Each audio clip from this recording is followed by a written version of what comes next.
Everything online feels increasingly unreal in a way that's hard to ignore. Not just inaccurate. Not just biased. But constructed. Feeds feel curated not toward truth, but toward reaction. Videos feel optimized not for meaning, but for retention curves. Even people themselves, creators, influencers, commentators, often feel like they're performing versions of themselves that were shaped by analytics dashboards rather than lived experience. And what makes this harder to notice is that nothing is technically fake in the traditional sense. The videos are real. The accounts are real. The engagement is real. But the system producing it has shifted so dramatically that authenticity is no longer the default output, it is the exception. So the question isn't whether the internet is fake. The question is why reality online feels increasingly indistinguishable from something that was designed rather than discovered. And more importantly, what happens when most people stop being able to tell the difference? To understand this, you don't start with social media. You start with incentives. Because every digital environment is ultimately an incentive machine. It rewards some behaviors and suppresses others. And over time, those incentives don't just shape content, they shape people. At the most basic level, every platform has one governing objective: maximize attention. Not understanding. Not accuracy. Not depth. Attention. And attention is not a neutral currency. Attention favors emotion over neutrality, simplicity over nuance, certainty over ambiguity, and narrative over complexity. That means the content most likely to succeed in any large-scale algorithmic system is not necessarily the most true or most useful, it is the most psychologically activating. Anger outperforms agreement. Fear outperforms reassurance. Astonishment outperforms explanation. And above all else, novelty outperforms consistency. This creates the first layer of artificiality: selection pressure. Most content never becomes visible at scale. It is filtered out long before it reaches broad audiences. And what survives is not representative of reality, it is representative of what performs under algorithmic pressure. Think of it like evolution, but for content. Random variation is created constantly: millions of posts, videos, articles, clips. But only those that trigger enough engagement signals are allowed to replicate through distribution systems. Everything else dies quietly in obscurity. Over time, this produces an ecosystem where extreme, simplified, or emotionally charged content is overrepresented relative to actual reality. But that alone doesn't explain why things feel fake. The second layer is more subtle: adaptation. Once creators understand what performs, they adjust. Not necessarily consciously at first. It begins as small optimizations. A stronger hook in the first 3 seconds. A more provocative title. A slightly more absolute framing of an idea. A more dramatic thumbnail expression. Then those small optimizations compound. Eventually, creators are no longer producing content to express something, they are producing content to trigger predictable engagement patterns. They learn what works, and what works becomes its own constraint on expression. At scale, this produces convergence. Different people, different backgrounds, different ideas, all slowly drifting towards similar stylistic templates because those templates are rewarded. You can see this clearly on short-form platforms. Identical pacing, identical emotional arcs, identical phrasing patterns, identical editing rhythms. Not because creators are copying each other directly, but because they are all independently optimizing for the same reward function.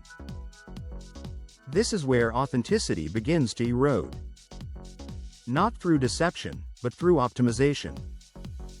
And optimization, once internalized, becomes invisible. A creator no longer thinks, "I am making this for engagement." They think, This is just how content is made now. That normalization is critical. Because once incentives become invisible, the system becomes self-stabilizing. Now layer in the third force, feedback loops. Every piece of content produces data, views, watch time, retention curves, likes, shares, comments. That data feeds back into recommendation systems. Those systems then amplify what the data suggests people will engage with next. But here's the key distortion. The system doesn't measure truth, depth, or meaning. It measures interaction. So what gets reinforced is not what is correct, it is what is sticky. And stickiness is often correlated with distortion. Over time, this produces a runaway effect. Content is not just optimized once, it is continuously refined through millions of micro-adjustments guided by engagement data. This is where reality begins to fragment. Because different users are not just seeing different content, they are being trained into different perceptual environments. Two people can open the same platform and inhabit completely different informational worlds. One sees optimism, productivity, and lifestyle content.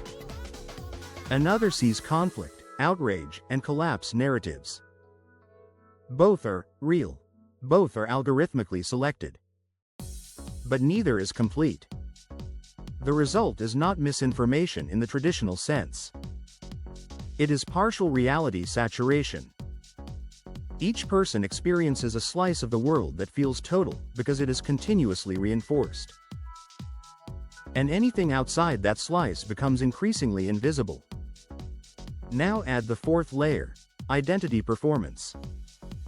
At some point, users themselves begin adapting, not just creators. Every like, every pause, every scroll is interpreted as preference data. Over time, the algorithm begins shaping what you are shown so precisely that it starts to reflect you back to yourself. But not your full self. A model of your attention patterns. And when people see that model reflected back repeatedly, they begin to align with it. They start producing preferences that match what the system has already inferred about them. This is where the loop closes. You are no longer just consuming content. You are co-authoring your feed through micro-interactions that train the system, which then trains you back. At this stage, authenticity becomes difficult to define. Is something authentic because it reflects your true preferences? Or is it authentic because it was not shaped by a system designed to predict and reinforce those preferences? The line becomes unstable. And instability creates a psychological effect that people describe as, everything feels fake, not because everything is fake, but because everything feels overdetermined. Like it is happening according to a script you cannot see. Now we introduce a fifth factor that accelerates all of this, AI-generated content. The introduction of generative systems dramatically increases content supply. When content becomes effectively infinite and extremely cheap to produce, scarcity disappears. And when scarcity disappears, attention becomes even more valuable, and even more aggressively competed for. This pushes systems further toward optimization of engagement at scale. But it also introduces something new, indistinguishability. AI-generated text, images, videos, and voices reduce the friction between real and synthetic output. Even when content is not fully AI-generated, it can be partially augmented, edited, or optimized in ways that make its origin unclear. The result is not that people are constantly fooled. It is that people stop assuming authenticity by default. And that shift is psychologically profound. Because trust used to be the default assumption of media consumption. Now skepticism is the default posture. And sustained skepticism has consequences. It flattens emotional engagement, increases cynicism, and reduces the perceived reliability of all information, even accurate information.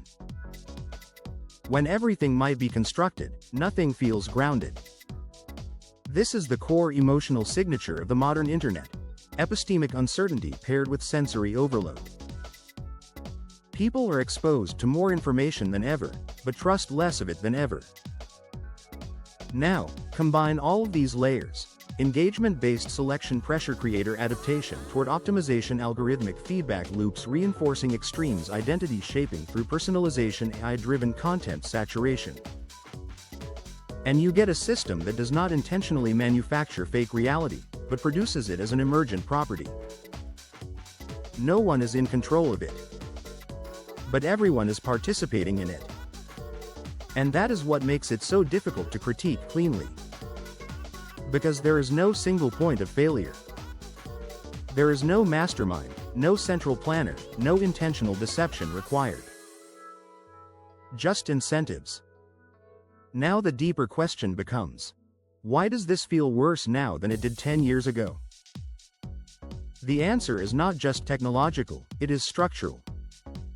Earlier internet ecosystems had higher friction. Content creation required more effort. Distribution was less automated. Audience reach was less precisely optimized. That friction allowed for more variance in expression and less uniformity in output. As friction decreases, systems become more efficient, but also more homogenized. Efficiency, in this case, does not mean better outcomes. It means more consistent outcomes under the same constraints.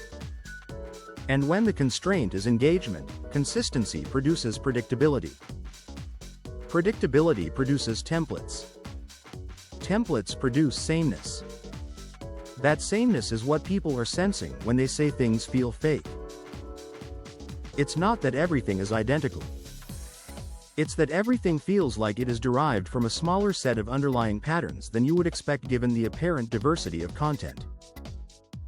Even outrage feels standardized now.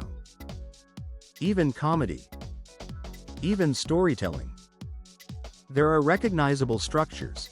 The hook that induces curiosity, gap, the escalation into conflict or tension, the resolution that confirms a pre-existing belief, the closing line designed for shareability. These structures are not inherently bad. But when they dominate an ecosystem, they become visible as structure itself. And once structure becomes visible, immersion breaks. That is another reason reality feels artificial. We can see the scaffolding. Now consider something more subtle: temporal compression. Online content moves faster than human cognition evolved to process narrative change. Trends rise and collapse in days. Opinions shift in hours. Context is constantly overridden by new inputs. This produces a feeling that nothing stabilizes long enough to become real.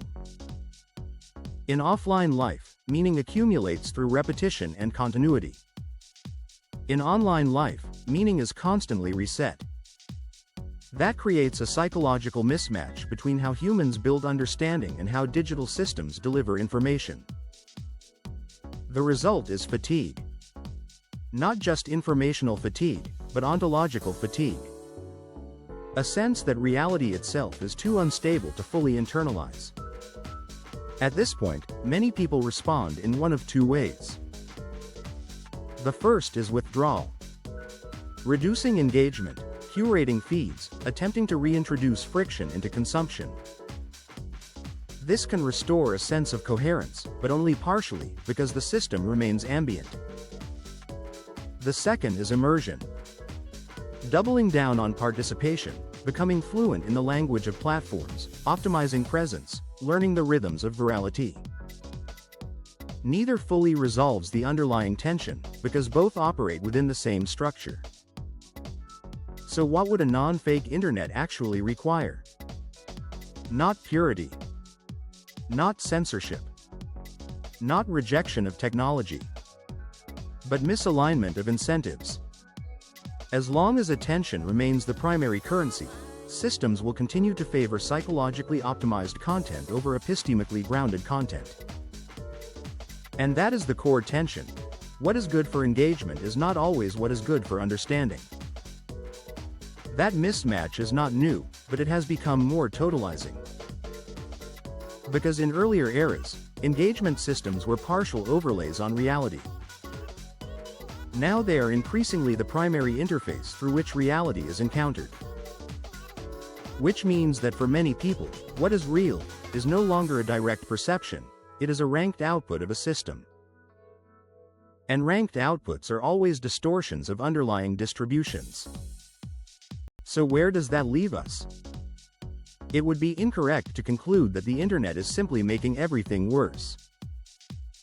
It has expanded access, democratized voice, and enabled unprecedented forms of coordination and creativity. But it has also introduced a structural shift in how information is selected, shaped, and experienced. And that shift is still unfolding.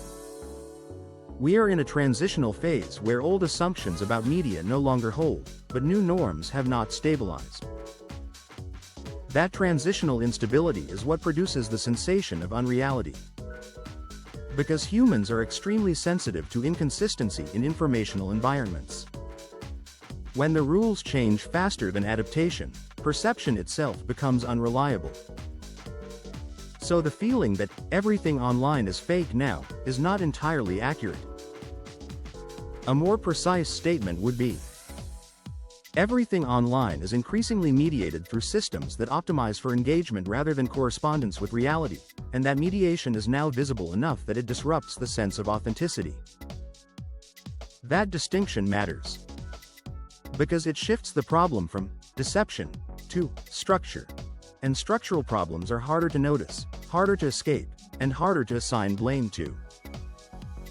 But they are also more stable to analyze. And once you see the structure clearly, something interesting happens. The feeling of total unreality starts to break slightly. Not because the system changes, but because your interpretation of it becomes less naive. You begin to recognize patterns instead of absorbing outputs. You see templates instead of truths. You see incentives instead of narratives. And that awareness, while not comforting, is grounding in a different way. Because it reintroduces a layer of causality into what otherwise feels like randomness. And causality is one of the last anchors of coherence in a system that otherwise feels increasingly constructed. The internet is not becoming fake in the literal sense. It is becoming systematized in a way that makes its construction visible. And once construction is visible, illusion is no longer total. What remains is interpretation. And interpretation is where reality, whatever remains of it, now lives.